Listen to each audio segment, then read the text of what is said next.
PSTQ, le programme de sélection des travailleurs qualifiés. Donc, c'est pas comme si la porte était fermée, c'est que c'est un autre chemin qui serait pris. Olivier Bossé, Le Soleil. Je vais vous ramener sur les valeurs. Est-ce que... Non, vous voulez me ramener dans la campagne électorale? Ouais. Non, mais est-ce que pour vous, freiner le déclin du français égale nécessairement freiner le déclin de la culture québécoise? Est-ce que pour vous, c'est égal ou il y a d'autres interventions à faire?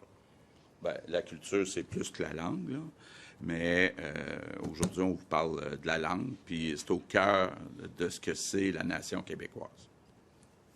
Est-ce que l'augmentation possible de 36 mettons, de passer de 50 000 à 68 000 ou 70 000, bien, est-ce que vous considérez ça comme une promesse brisée de promesse électorale? Bien, écoutez, comme je le disais tantôt, tout le monde a compris quand j'ai dit qu'il fallait sauver le français en limitant le nombre d'immigrants, que je parlais de sauver le français.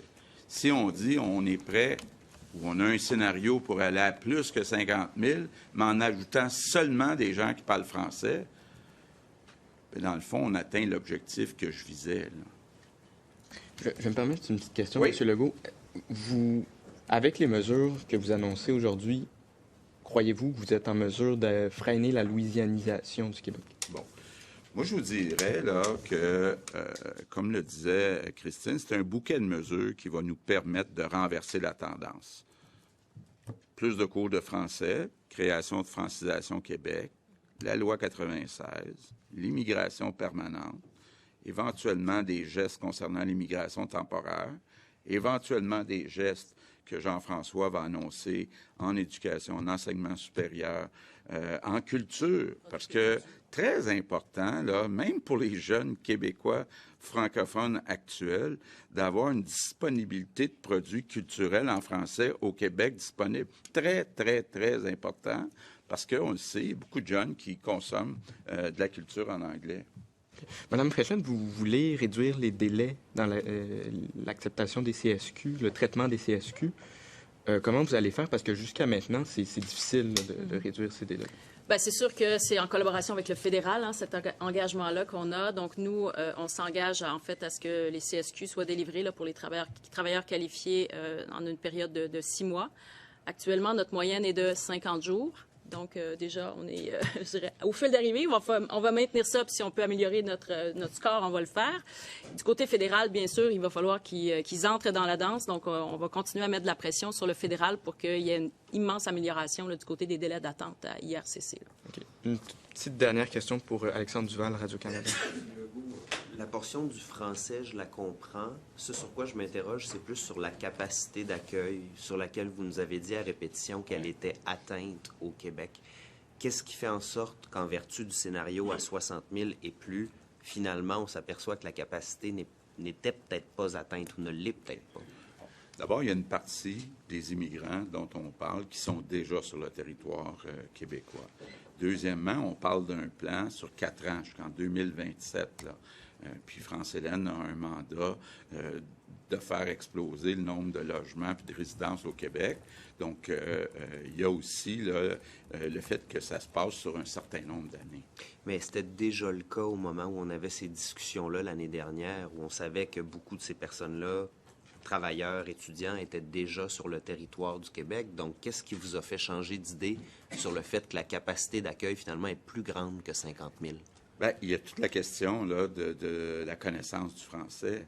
Parce que quand je posais des questions sur le seuil de 50 000, puis que je parlais de la survie, je parlais de la survie du français. Donc, à partir du moment où les gens sont déjà ici, ont déjà des services, puis que là, on peut s'assurer qu'il y a une connaissance du français, bien là, c'est gagnant.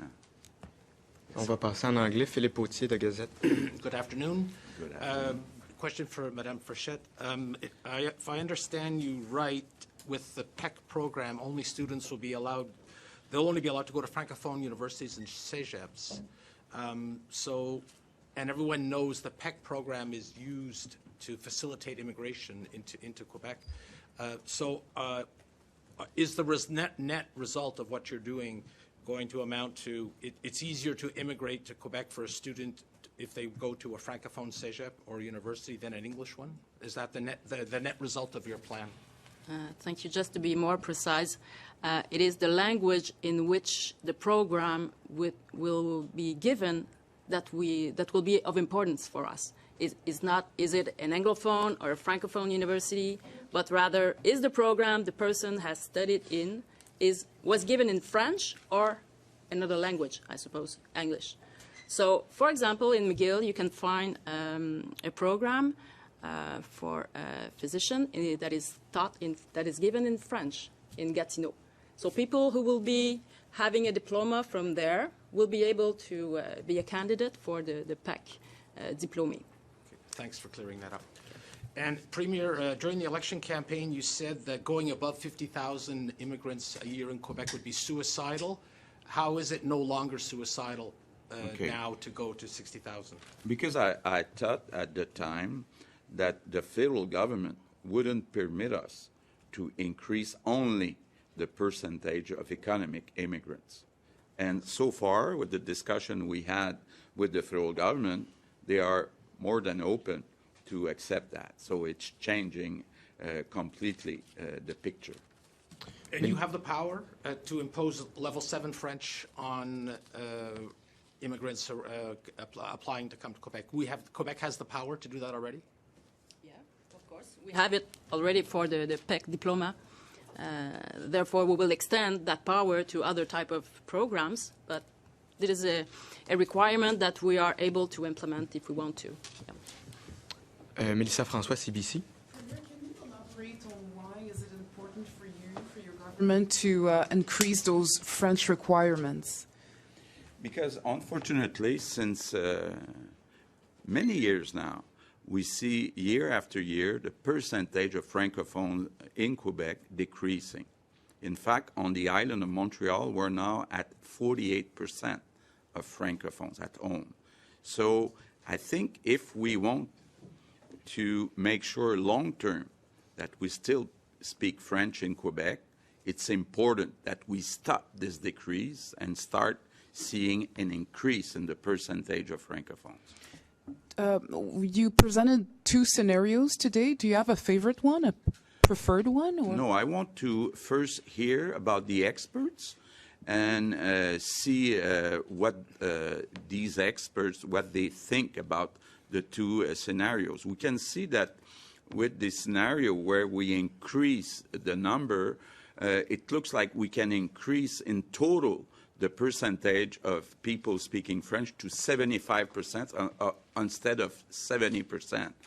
But still, these are projections, so I would like to listen first to the experts before taking the decision. Dan Spector, Global. With these new rules, it's inevitable that some people, skilled, qualified people who want to come here are not going to be able to come here. Maybe people who even want to come here and learn French. How do you feel about that? I don't see if they want to learn French. That's what we're asking. But I'm saying, like, learn French once they get here. Yeah, but I think we have to take these measures because French will always be vulnerable in North America. And I remember René Lévesque saying that we would prefer to see people choosing French. But at the same time, I cannot accept to see the percentage of Francophones decreasing like we're seeing right now. How are you going to alleviate the concerns of the business community? I think that first we'll make sure that we have more and more people with the right diplomas.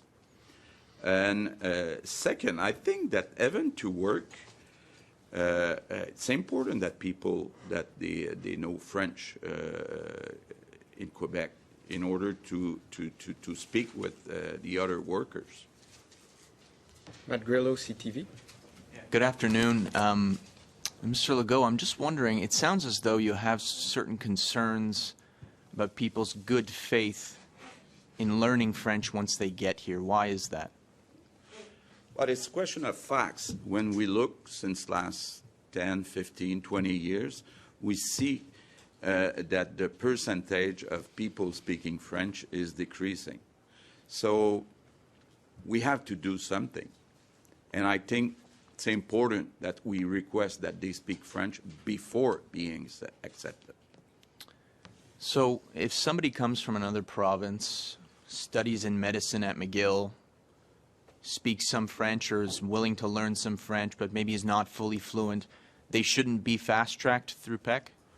But they will, if they are coming from another province, they will already be a citizen. So there's no issue. Okay, and then, so they would have to be coming from another, I guess, another country if they're coming from the U.S.? Yeah.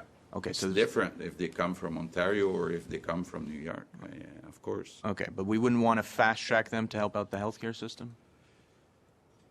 I'm not sure I understand your question. If they study medicine, they're ready to be a doctor, and they're coming from the U.S., we wouldn't want to fast-track them through PEC to then become a doctor in the healthcare system here in Quebec if they're willing to stay? Yeah, I think right now our top priority is really French, but like Christine said, we are open to about 4%, so it can be an exception if you're a doctor.